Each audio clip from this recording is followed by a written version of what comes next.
We're joined now by Victor Shum. He's senior principal of energy consulting firm Purvin Gertz. He joins us from Singapore. So, Victor, I believe OPEC saying we're going to get oil consumption growth at about 1.2% in 2011.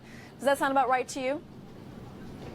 I think OPEC is probably a conservative, and OPEC because they are really concerned about the security of demand. Their forecast of demand tends to be more conservative as opposed to the IEA. And so I think OPEC is probably right and on the conservative side. Demand is continuing to grow. That's the good news for the oil market. But there's plentiful supply, and the market is currently not really tight. And so given the economic headwinds we are seeing, so it's not surprising we're seeing some pullback in oil pricing today.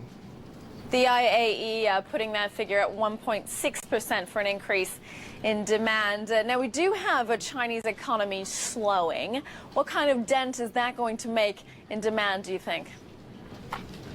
I think it's going to have a modest dent, but then when we talk about Chinese economic slowdown, you know, it's instead of growing at 12%, they're going to grow at just under 10%. So it's still a very healthy number, and any country today will kill for a 10% economic growth rate.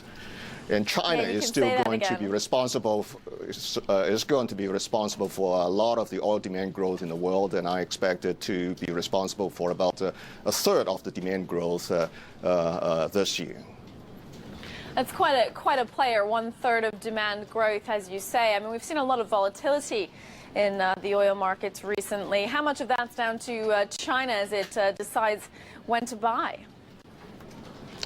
I think China is, of course, a big factor in determining oil demand, and China plays an important role, therefore, in impacting oil price. The way I look at oil is that right now, crude oil markets are not too hot, not too cold, so we are likely to stay in the mid-70s range. But then in the coming months, as we see the fundamentals firming up, and we see that there's going to be more evidence of non-OPEC supply tightening because of the ban in drilling in the Gulf of Mexico. Prices are likely to firm up more in the coming months to the high 70s, getting to the $80 level perhaps towards the end of the year.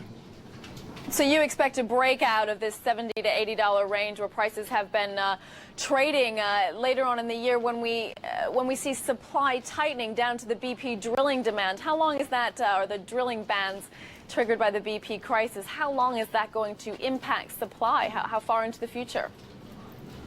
Well, it's already having some impact on non-OPEC supply, but then currently there is a supply overhang, so it has no impact on pricing yet. But going into 2011, I believe we're going to start seeing evidence of the impact on non-OPEC supply, and by the middle of 2011, the call on OPEC to supply more oil will happen, and that's going to strengthen oil pricing. And because of the anticipation of an earlier tightening in OPEC spare capacity, we are going to see resistance for prices to move much lower than what we are seeing now.